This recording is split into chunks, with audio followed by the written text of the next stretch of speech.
commentaries. Don't miss what the world is watching. Welcome to 3 Count Commentaries. Let us talk about Monday Night Raw, a show that just is morphing more and more into NXT. It's pretty much every week now. Now this is a pretty work rate show. Oh my God. There were so many matches on this show. This show felt like it was so long and nothing, absolutely nothing seems to be happening. Yes, I know it appeared like some things happened, but nothing happened. 2 big matches that actually occurred on this show that was not promoted. So I guess they expected you to just sit and watch everything that they threw on the screen. All right. I did see the huge rating that Roman Reigns supposedly drew on SmackDown. Good for him. I'm not surprised that that a Roman Reigns segment popped a rating. I mean, this is what has been going on for 2 years. Roman Reigns segments pop ratings. Now, the absolute skyrocket of this one, I think, has a lot to do with the angle. The bloodline story is engaging. People want to know what's going on. And when people want to know what's going on, they tune in to see it. And that it's not rocket science. It literally is not. If there's anything to be surprised about, I am more surprised that people sat through the show all the way through. And then people actually came in at the end. That was the thing that surprised me the most. Not really that it was a success in TikTok or on television. I mean, Roman Reigns already gets people's attention. And then when you start adding up a storyline that people actually care about, then there it is. I see a lot of people, they think this is vindication for him keeping the title. Some people think he could do this without the title. I don't think we need to concern ourselves with that too much. I think that, yeah, he probably could have done that number even without the belt. But when you even got Dave Meltzer coming out saying, "Oh, he's a really big draw for the company," it's like, well, we've been saying that for 6 years, man. Been saying that for 6 years, and it's not really a surprise. He's always sold tons of merchandise, and he's always been sort of a get a little bump on TV kind of guy. So, a bump on social media kind of guy. But now it's kind of like undeniable. So I guess they're finally going to give him some credit. Somebody said that Bray Wyatt, I think it was Dutch Mantel, said that Bray Wyatt was never a draw, and that sent a lot of the Fiend fans into a tizzy about how much merchandise he sold. You have to take into account a lot of these people don't pay attention to that kind of stuff, man. They just don't follow it that closely. So it is what it is. But I saw that. I don't want to spend too much time on it. Let's get into this show. Oh my God. You know how Raw goes. Somebody starts the show and they are immediately interrupted by Judgment Day and then proceed to beat up Judgment Day for the rest of the episode. So this week it was Seth Rollins. Seth Rollins came out, said it was 2 years since a title match was on Raw. Said that was 2 years too long. He put out an open challenge and Damian Priest answered the open challenge. I'm like, wow, such great storytelling. He put out a tweet that Damian Priest then responded to the tweet. I'm like, wow, that's gripping stuff. That ought to really counter the bloodline material that they're doing on SmackDown quite nicely. Maybe Seth Rollins should tweet more often. He should tweet open challenges a little bit more often. Get out of here. Anyway, they agreed to have the match without the interference of Finn Balor or any other member of Judgment Day. Finn Balor was kind of frustrated about this, but Damian Priest was like, I got this. I can handle it. Seth Rollins then mocked Finn Balor by saying that the Prince doesn't do well in fights against him anyway, and kind of tapped him on the shoulder, the same shoulder that he separated 6 years ago. And that kind of pissed Finn Balor off. And these guys didn't look at each other, didn't talk to each other, didn't do anything with one another until 10:30, where the match started.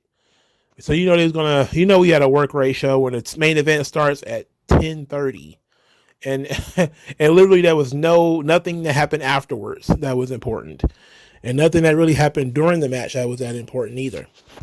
So Damian Priest versus Seth Rollins was just a pretty good match on television.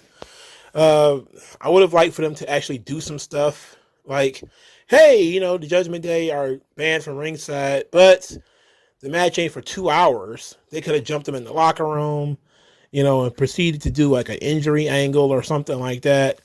There's just so many things you could have done instead of just wasting people's time and just saying, this is the match that's going to happen, and then leaving it to just happen. And I'm just kind of like, oh my God, why? Oh, it's making me not like the people that I do like. So Damian Priest lost, because of course he did. When was the last time Damian Priest won a singles match that mattered by himself? Last year, I think. Might have been last year that he won a singles match by himself. Seth Rollins had the upper hand when Finn Balor jumped the barricade. Damian Priest seemed a little upset that Finn Balor was even there.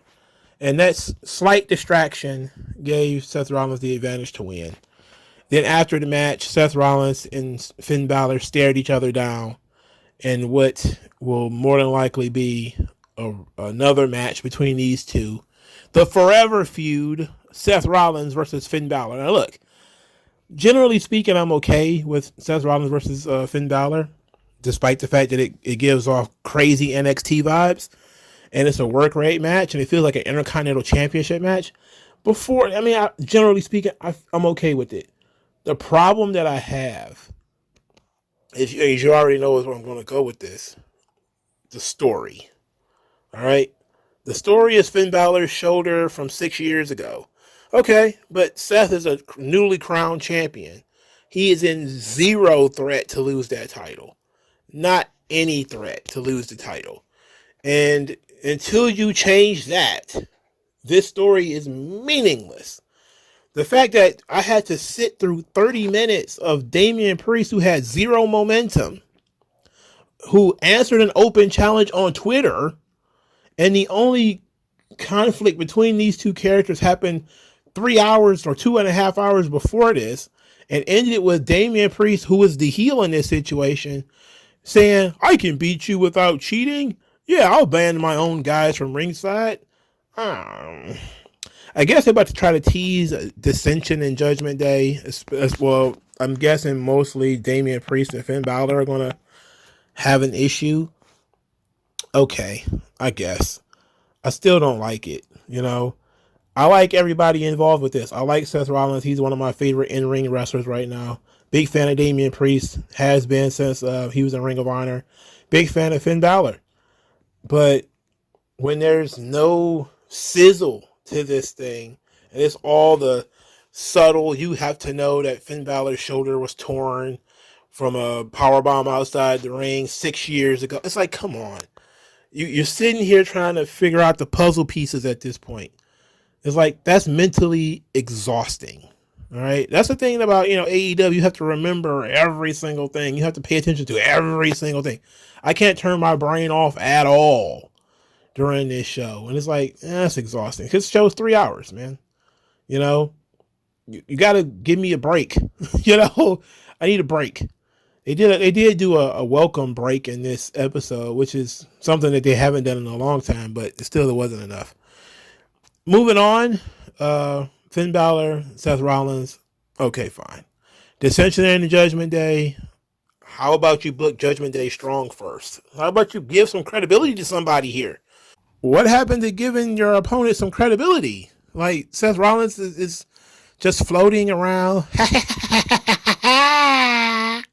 And people singing his song, and that's not getting heat to the heel. I don't know.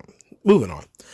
Becky Lynch defeated Sonya Deville in her Money in the Bank qualifier. Chelsea Green got involved, and Becky Lynch threw her all over the damn town, which was hilarious. Trish and Zoe Stark were watching. They distracted Becky Lynch only for a little bit. Sonya Deville, another person with no credibility, none whatsoever, but she was in here hanging. And it wasn't like she was hanging because she was cheating. She was just hanging because this is the new WWE, and these matches are all now work rate competitions that need to be 10 minutes, where, the heel gets a lot of heat and all this kind of stuff. It's like, look, Sonya Deville, I like Sonya Deville. I think Sonya Deville has incredible charisma. I think she could talk on the mic. She's fun. But in this situation where there's just no chance in hell of her beating Becky Lynch, this match should have been shorter. Right? And then the fact that they completely abandoned the men's Money in the Bank situation on this show, they didn't even touch on it. It's like, why? Literally, you can't afford to just like, we're going to take a week off. We're going to alternate, the men's, women's. Like, no, you should have did. Why not do a men's Money in the Bank qualifying match on here? That could at least been one more match that we could have cared about on this show. Anyway, Becky Lynch wins with the manhandle slam. It looked like shit because it always does. And the manhandle slam always looks like crap because the timing is never right. Because Becky Lynch doesn't have the physical strength to lift anybody. She has to wait for them to jump. And if they jump too early, it looks like shit. And they jump too late, she looks like shit. So ultimately, it always happens on the manhandle slam. Somebody was off. I think it might have been Sonya. And then they had to do it again, to which she finally landed it. And it works. I wish they would tell Becky to get a different finisher. I mean, get a move where it doesn't require her timing to be off. Or at least practice the damn move so it won't look so sloppy every time you do it. Jesus Christ. Okie dokie. Another Money in the Bank qualifier match. Zoe Stark defeated Natalya. This match was also too long. Natalya actually got some good offense in on Zoe Stark. Actually put her in the sharpshooter. I was like, oh my God. Zoe Stark had to win because, of course, Natalya sucks. Natalya, man, we need to get her another hobby. Like, we need to get her a hobby. Maybe the new Twitch rules means that, Natalya could have something else to do. She could stream herself playing with Tupaw's ears or something like that. Maybe somebody would be willing to pay to see her do that. Or see her do freaky deaky stuff with her sister, or whatever the case may be. I have zero interest in watching Natalya. This match bored me to death. Two people that I find to be completely boring having a match. Man, this is when you start feeling the 3 hours right here. That's when the 3 hours clubs you across the head like a caveman. Like, 3 hours. You're like, oh. You go from being, hey, I'm excited to see some wrestling to, oh my God, oh, please just let it end. And it never actually does until it actually does end. And you're like, oh my God, praise him. Like he just touched the hem of his garment for allowing me to survive another Monday Night Raw. Jesus. Anyway, Trish Stratus interferes. Zoe Stark wins. Trish Stratus is wearing some kind of pride shirt. I'm not going to pry too much into it. It's just something I noticed. Zoe Stark being in Money in the Bank. Of course, she's in there with Becky Lynch. I'm guessing they're going to eliminate each other in this match. And I don't know, by eliminate, I mean, they're going to do something off the ladder into which both of them can't move anymore. And they're just utilizing their feud to push the Money in the Bank. I don't think either one of them are really going to win. Sami Zayn and Kevin Owens, they came out. Sami Zayn talked about the Usos, saying it's nice to see the Usos doing what they should have done a long time ago. And then he said specifically Jimmy, but that's not his problem anymore. Imperium interrupted, said, yes, he's right. It is not your problem anymore. You're the champions. You're our problem now. Kevin Owens decided to spaz one more time about the unwritten rules of you can't interrupt people unless they say your name. So now he wants to fight. Gunther approached him, said that he had no discipline, which you could tell by looking at his body, and said he was willing to teach him some. So which I'm going to be honest, because I don't really like Kevin Owens, but Gunther versus Kevin Owens is a pay-per-view match that they put on an episode of Monday Night Raw with zero promotion. It's like, you could just tell he was grasping at straws and just decided to throw shit in the ring. Okay? No promotion at all for a match of this magnitude. And then they gave him a lot of time. So a lot of people were gushing over this match. And I was like, it's a good match, but I just can't, it's like this nagging in the back of my head, like, I don't really want to see this right now. I would much rather you do something else. I don't know why that is, Like, I can appreciate a good work rate match. I watch work rate promotions. I do. I like WWE work rate promotion stuff sometimes. But there's a time and a place. And I feel like this match, a match of this magnitude, for starters, it's non-title.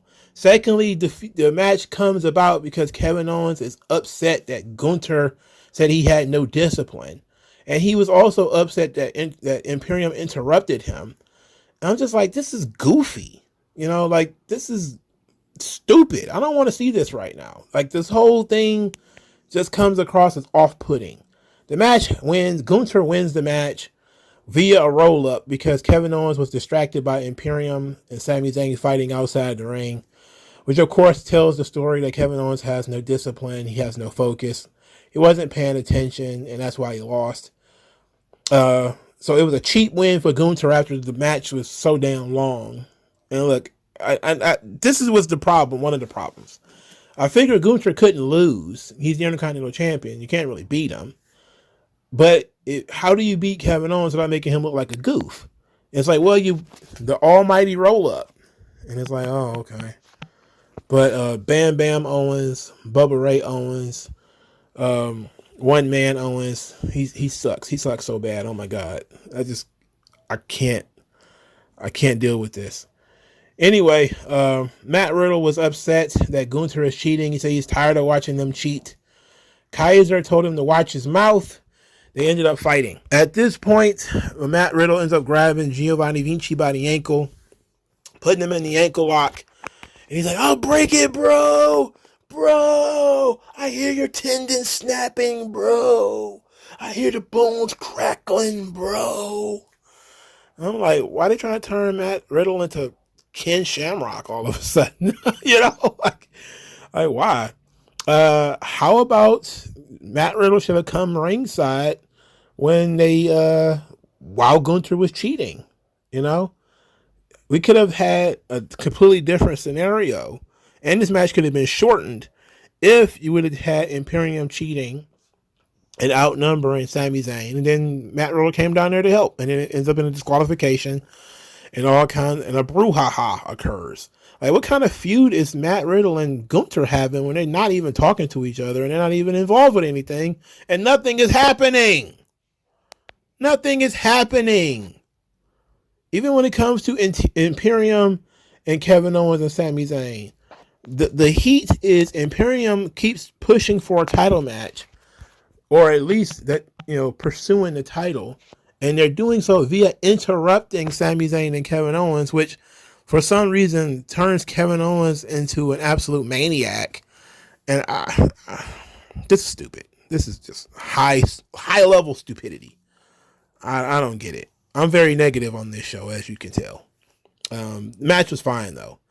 I'm just like, I wasn't feeling it at that time. I didn't care. They did a video package for Kaden Carter and Katana Chance, in which they says that they see themselves being underestimated because of their size, but they have backgrounds in athletics. They're the NXT Women's Tag Team Champions, and everybody is included in the party when they're the center of attention or whatever the hell. And I was like, oh, wow. Okay. Whatever. I am about to have an attitude about this too. Ronda Rousey and Shayna Baszler get on the microphone. They said they manifested this title run 10 years ago, and they're going to do whatever it takes to legitimize this division. So KC Squared, you know, who only had 2 vignettes, in their very first match on the show, is going to accept the challenge of Ronda Rousey and Shayna Baszler. This led Ronda Rousey to make a Munchkin joke, and then say that she's going to let Adam Pearce know about their death wish. So they have the match, and the match is actually pretty solid. Again, another match where I'm like, I don't really want to see this right now, and it's not really necessary. Like, Kaden Carter and Katana Chance are not known by this audience. They have not been seen by this audience before, and the first match you put them in, you're going to beat them. And that's exactly what happened. Ronda Rousey taps out Kaden Carter with a chokehold. Look, Rousey and Baszler did a really good job in this match of being base for Kaden Carter and Katana Chance to jump all over. They did a really good job. They really made them look good, got put over their high-flying offense, their speed and everything. But whatever happened to jobbers? I know these girls are small, but whatever happened to putting them in job matches so that they can win in front of the audience and people would actually believe in them and believe that they can beat the tag team champions? Instead of, well, we don't have anybody else, let's just throw these fucking girls out there. So now they got beat already. And now what? Now what? You've done 2 or 3 vignettes. You give them one match, they lost the match. Now what? Now what for Shayna Baszler and Ronda Rousey? Because now one of the only few legitimate tag teams in the company, they've already beat them. Who would come up with this crap? How are you not thinking about this stuff? How are you not thinking this through? I know. We'll just give them 12 minutes on TV. It's like, but hey, nobody knows who these girls are. They're not over. So you put 10 minutes or whatever into this match. People are either going to change the channel, or once they see that these girls are losers because they lost, they're not going to be interested anymore anyway. How about you actually show their personalities? You have them in the match. You maybe give them a jobber match where they can win in 3 minutes. They can show off a bunch of moves that they know how to do, and legit have Ronda Rousey and Shayna Baszler like scouting them, or they watching them from the ring, like from the ramp or whatever, and maybe do that for a couple of weeks, rather than we're gonna bust our nut right now, immediately, and then we're trying to figure out what they're gonna do next week. It's low IQ writing, man. This, and they've been doing this on Raw for a long time. They're doing it WWE way too much anyway. The immediate conversation or conflict leading to a match within the same show. It's like, and then they have no interaction between the two. Like these 2 teams got into an argument, immediately went to the ring. Kevin Owens and Gunther had a conversation, quote unquote, immediately went to the ring. Like, imagine if you would have done something that could have built up to Kevin Owens versus Gunther being next week's main event, and that would have been so much better. Because if you could have did something where maybe Imperium said they had no discipline, and then you show that by Kevin Owens getting into a fight and then everybody gets separated, and then they make the match next week, and they could have showed like, hey, Gunther is going to teach discipline to Kevin Owens, and he could then come back later and cut a promo saying that Kevin Owens doesn't know how to control his emotions. He doesn't know how to think things through. He's not tactical. He'll never be able to beat him. And, that kind of thing. And you build it up so people actually care about it when it happens. It doesn't matter what names you put in the ring. I'm not just on because you put names in the ring. I don't give a shit, okay? This stuff was dry toast. It was just dry. It was bland fried chicken. That's what this crap was. I don't know. I'm sorry. I'm off base right now. What was I talking about? Oh, Caden Carter and Katana Chance. Yeah, nobody cares about them. They're losers. Next, Miz TV. So the Miz had a Miz TV segment with Cody Rhodes. This was our break. This was the one time we actually got to turn our brain off and just let stuff happen in front of us. So the Miz, who insists on being called The Miz when he's in the ring. You can't call him Mike while he's in the ring. You must call him The Miz. First name The, last name Miz. And I was immediately in a better mood when The Miz came out there to do his goofy stuff. Cody Rhodes made a Mike joke because he called him Mike. Then the audience started calling him Mike. Then he made a balls joke and the crowd started chanting about his balls. So then The Miz says that he realizes what Cody Rhodes is up against, and he wanted somebody who could empathize with what Cody Rhodes is up against, and he introduces Dominic Mysterio. And I'm like, okay, now we're going to have fun, because Dominic is about to come out here and about to make a mess of everything. So Dominic comes out talking about that he did hard time and reminded everybody that Cody's a deadbeat dad because he's been injured and he's been out challenging Brock Lesnar when he should be at home with his daughter. and that pissed off Cody. So Cody says that he's sure that Dominic's 15 minutes in jail was very traumatizing for him, and he has a worse jail tattoo than Cody does, which was funny. It's self-deprecating. Then he says that Dominic was publicly spanked at WrestleMania, and that Ray's not a perfect man. He made a mistake too, and he's looking at it. So Dominic looked like he was going to respond, and then just smacked Cody and hid behind Rhea Ripley. He just smacked Cody and hid behind Rhea Ripley. See, now this is the kind of stuff I can get behind, because it didn't lead to a match immediately in which Dominic got beat. You know, Dominic has the most heat from anybody in the company currently, and he could barely get through a promo. He could barely get through anything without people yelling at him or trying to yell over him. So his heat made the segment great. Cody, people love Cody, so Cody being over makes the segment great. Something as simple as Dominic smacking Cody and running works. Miz was laughing, and Miz got blasted with the cast and knocked unconscious. So this was fine. I don't know how we're gonna make a Cody Rhodes Dominic Mysterio. I'm guessing feud work, unless they're just gonna drop the match next week.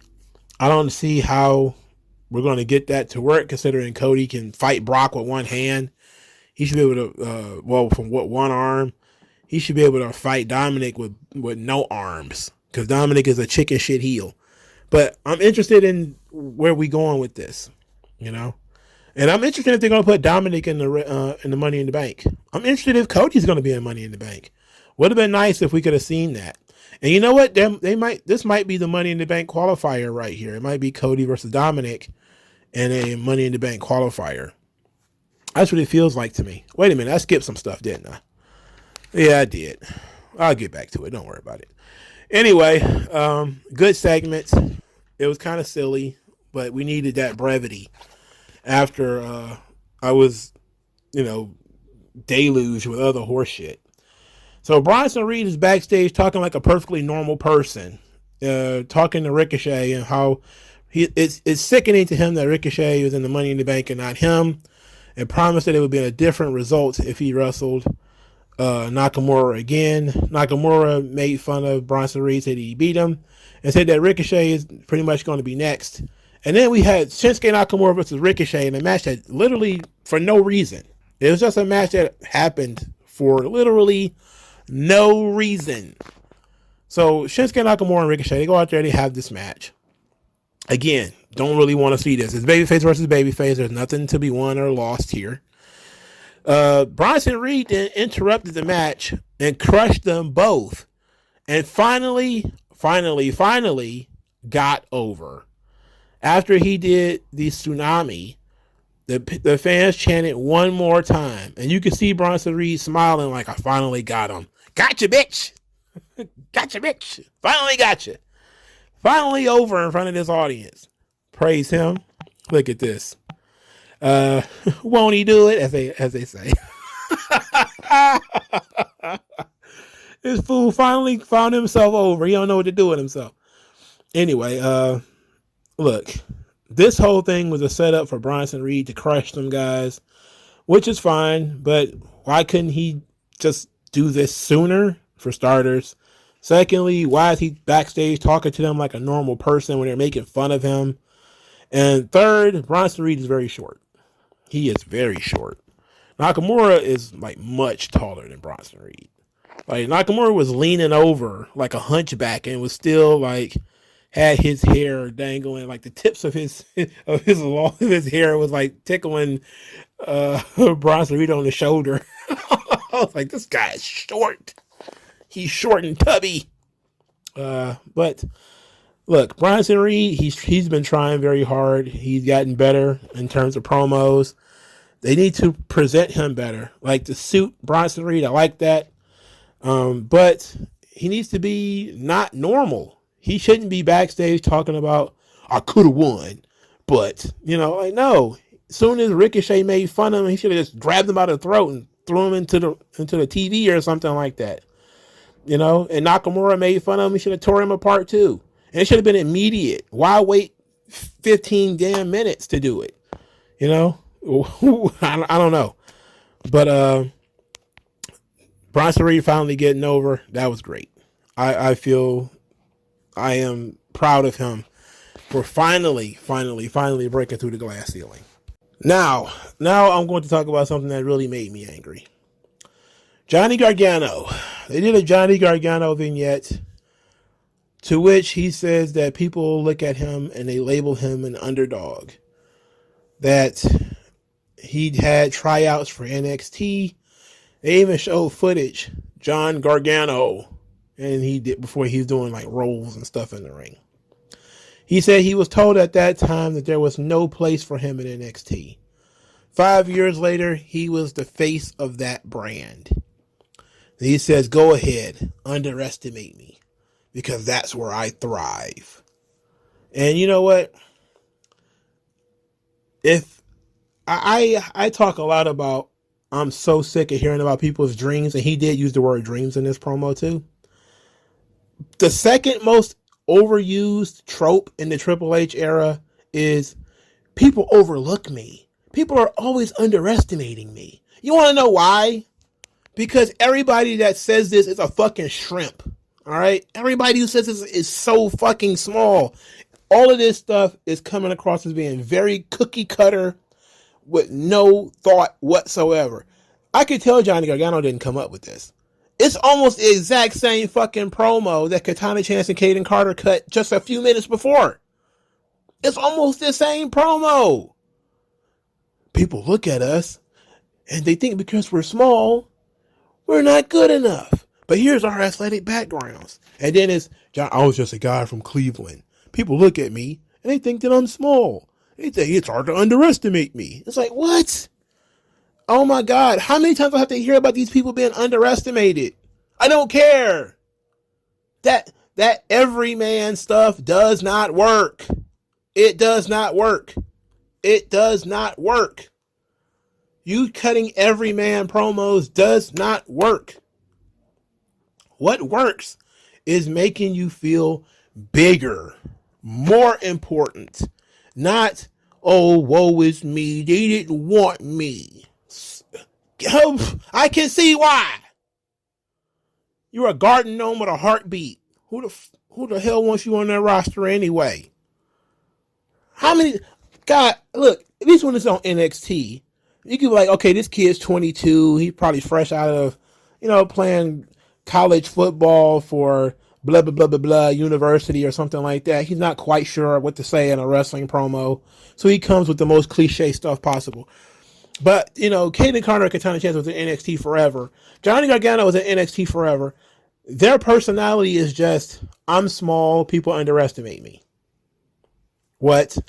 I'm tiny, therefore people overlook me. What?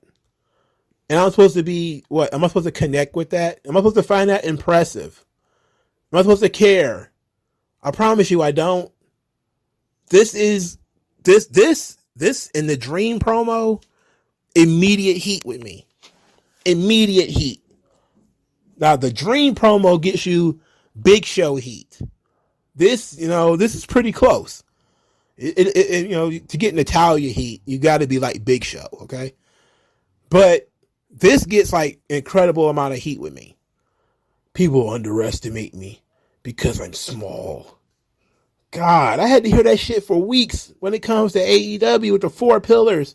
People overlook me because I'm small. I'm like, oh, no. Big things come in small packages. I'm a pretend to be bigger than you really are. So what if you're 5'6"?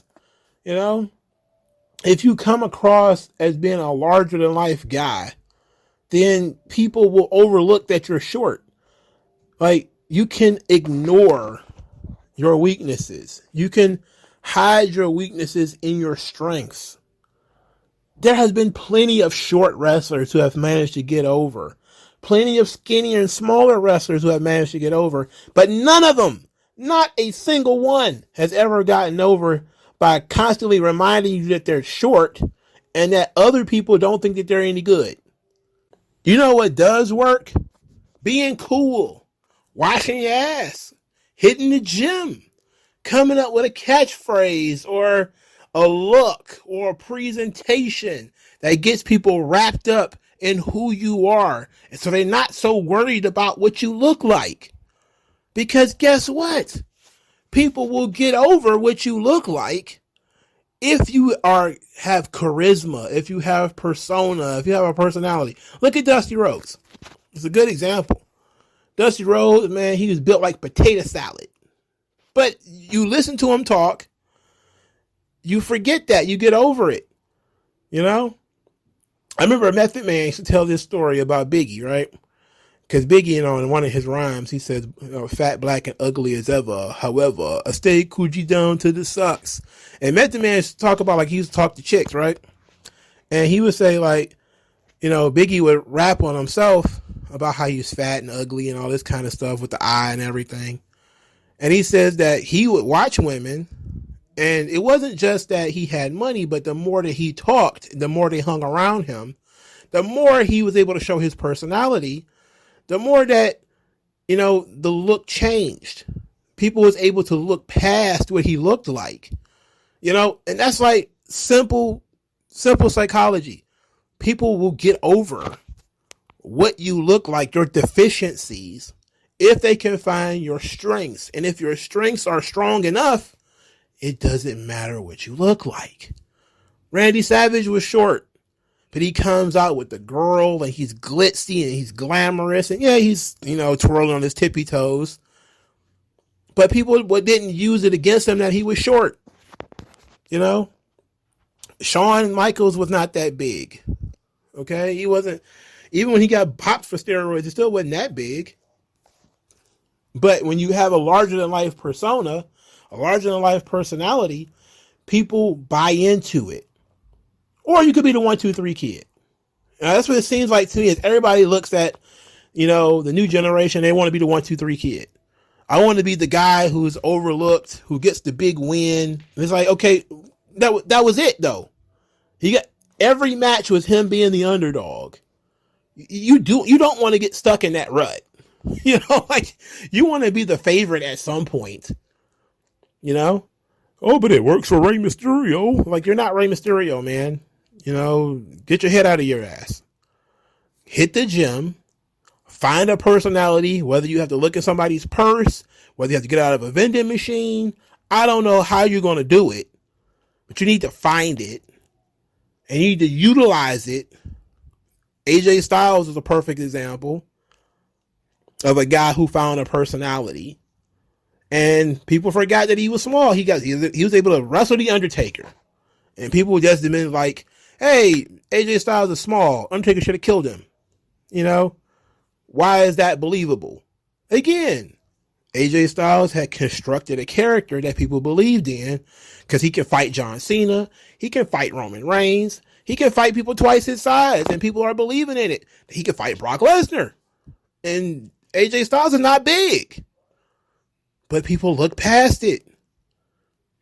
Why can't Johnny Gargano do the same thing? Why can't all these people who keep doing these "they underestimate me" promos, why can't you construct something like this? You have had plenty of time. For Christ's sake, Gargano has been on Raw for months. He's been on Raw almost a year now.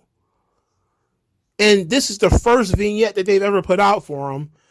And the first damn vignette is, people look at me and call me an underdog. I was like, oh my God. You had a year to come up with this, and this is the best you can do? You should be ashamed of yourself. Everybody involved should be ashamed of themselves for lacking in creativity. This is not NXT. All right? It's not going to work. You're not going to connect with a larger audience by people thinking that you're dour and uncool. Why are you cool?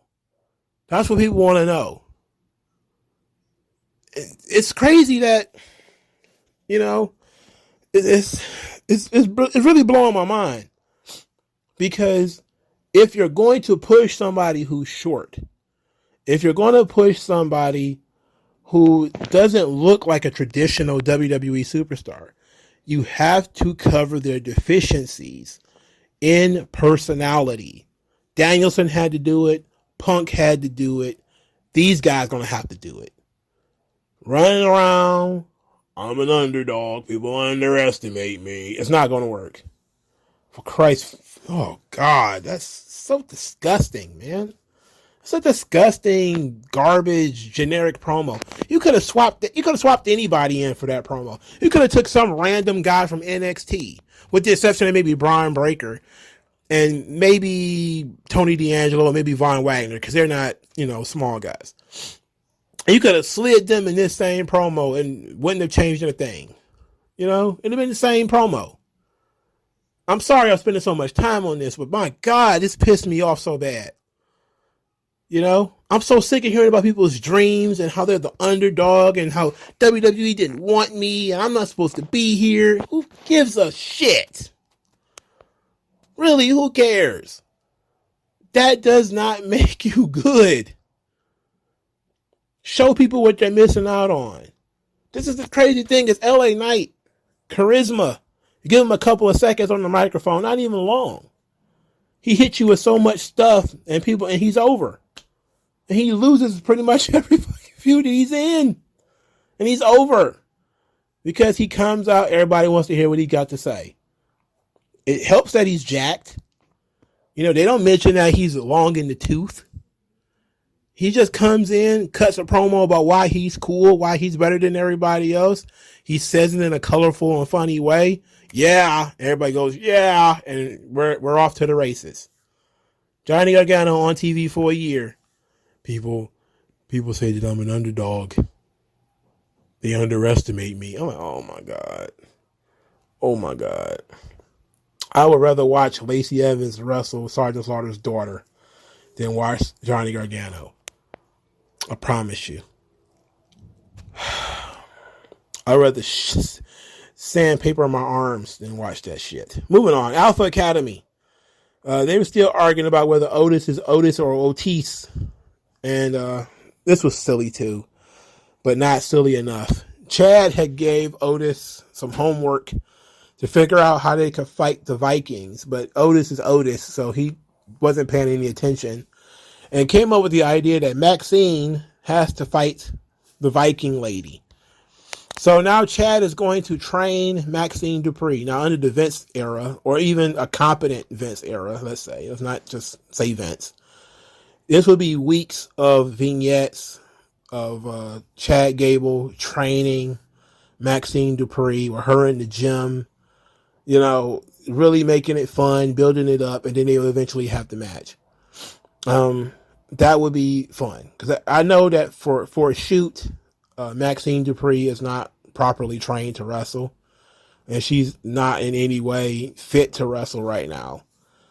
So I don't see this match happening anytime soon unless they just decide it's going to do a squash match where Sarah Logan hits her like a couple of clotheslines and pins her or something like that. But if you really want to build this thing up, which who knows whether they want to or not, you should have her do like a Rocky montage. It doesn't have to take a lot of time where she's trying to learn how to wrestle, but at first she's not getting into it because she is who she is in terms of being prissy and all that kind of stuff. And then she works with it, and she gets over her breaking her nail and sweating and everything. And then she eventually becomes somewhat decent, and you can believe that she's going to stand a chance in this situation. And then you can give her a 3-minute comedy match where either she wins by a roll-up and a surprise is Valhalla, or she just gets squashed, whatever. But make it entertaining. Don't just tease us that they're going to train her and then she comes back next week. Oh, she's going to have a match. Like, come on. I know she ain't went from, I don't know anything about wrestling till I can wrestle a match in a week. That's ridiculous. And then what's the rush? It's not like you need, these girls are going to win Money in the Bank or anything like that. There's no world title on the line. You can take your time on this. Is there anything else here? Oh yeah, Paul Heyman. Well, let's talk about Induced Share first. So Induced Share destroyed Cedric Alexander and Shelton Benjamin, just beat them on up. The match did not happen. It was tossed out.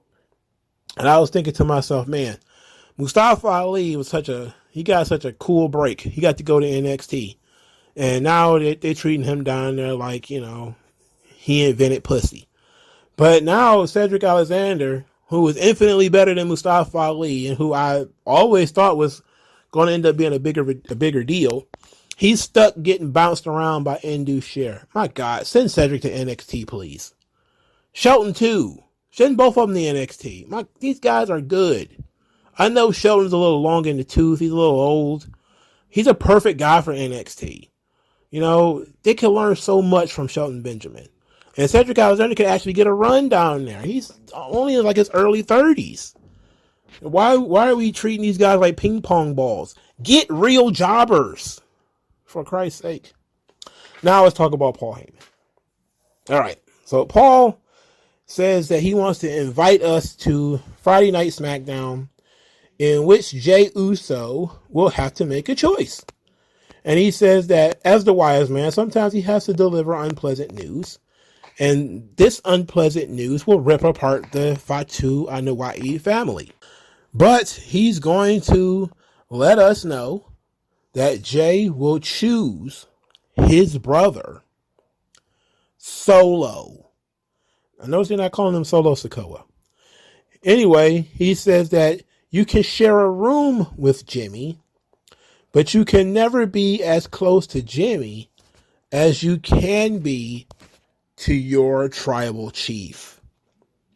And I like that they're following up a huge angle with another huge angle. This might actually draw ratings that is just about the same. Now, they're not saying that Roman's going to be on the show. They're not saying that. They're building this show around the Usos, all right, which is a good one, okay? So Jay's who's been pacing around and stressed out, he's got to make a decision. He's being put on blast. Is he going to go with Solo or is he going to go with Jimmy? Now, I think that they can really do some good work with this. And since there seems to be more apt to do it on SmackDown, there seems to be better writing staff on SmackDown, I expect maybe Sami Zayn and Kevin Owens to pop up and for Sami Zayn to give Jey Uso the pitch to why he should leave and go with Jimmy. And since they're the undisputed tag team champions, they can go anywhere. That would be a nice little touch that they could do throughout the evening. Maybe early in the episode, Jey is coming into the arena and Sami Zayn pulls him to the side, tells him what he needs to do, and then you let Jey think about it for the rest of the night. Then maybe you have Paul Heyman come to him next. Paul saying, yada, yada, yada, you're tribal chief, yada, yada, yada, your family, think about it, all of this stuff. That's 2 segments right there, right? And then the third segment is they're in the ring already, because it's only a 2-hour show. You don't need to have 8 segments. So, and then in the third segment, he chooses to go with Jimmy, and then we're led to believe that Sami Zayn is one of the reasons why he decided to choose Jimmy. And it's what seems like it's going to be the way to me is they don't want to blow that load too early. It seems like somebody's going to make the decision for Jey. Like maybe Solo's going to attack Jimmy again. Maybe Jimmy's going to attack Solo and Jay's going to have to get in between them. And he might have to grab one of them and the other one's going to get a cheap shot in or something like that. There's going to be some interesting stuff in order to keep the storyline going. So this is great. And I don't care that Paul Heyman was on Raw. Who cares? This was a good statement. He's a manager. This was a good statement. It gave us something to be excited about when it comes to SmackDown. Also, this was kind of funny. I think R-Truth responded to Roman Reigns on Twitter. He called him his tribal chiefness. Well, he spelled tribal Tribel. Boy, I was dying. I forgot R-Truth was so great. Like, imagine, I think somebody said it like the honorary Uce angle with R-Truth in it. Like, oh man, that would have been amazing. It would have been amazing. But it might have been too good. It might have been too good. I think Sami Zayn was kind of perfect for the role. But R-Truth could be great too. People like working with R-Truth, though. This guy is awesome. All right. Raw sucked, as usual. It was very dry. Work rate. They're turning this show into NXT. They're not doing enough angles and not enough, humorous stuff. People are too normal on this show. Like, I know people think that, you shouldn't be too cartoonish in wrestling. But my thing is, there's never enough cartoon. There's never enough soap opera. That's what people tune in for. Like, yes, you can go overboard with some of the characters. Like, you don't need Duke the Dumpster Drosy on the show. You don't need Doink the Clown. All right? But you do need promos in which people have unique ways of speaking and people have unique temperaments and all that kind of stuff.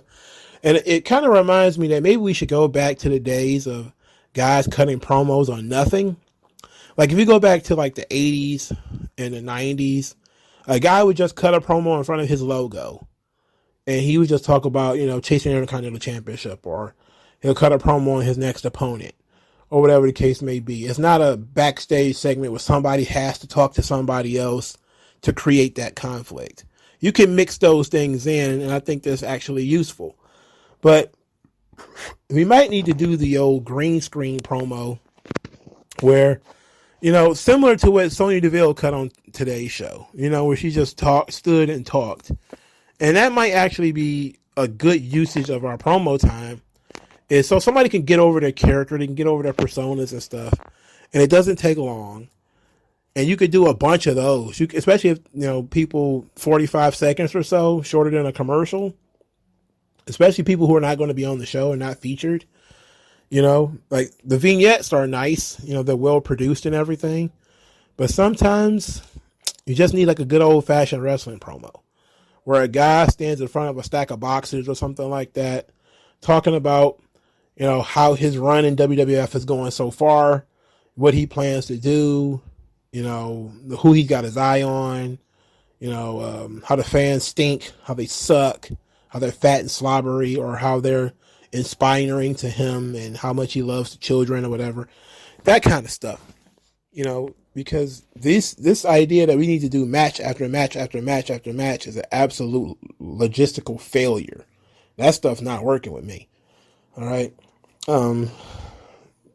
Especially not the 3-hour Raw. You might be able to get away with it in NXT. Might be able to get away with it on SmackDown because it's only 2 hours. But Raw, you need to have at least some comedy and some angles in that 3 hours. I'm sorry. You just can't do what you're doing. All right. Like, share, subscribe. I'll talk to you guys later. Thank you very much for your patronage. And I'll talk to you guys later.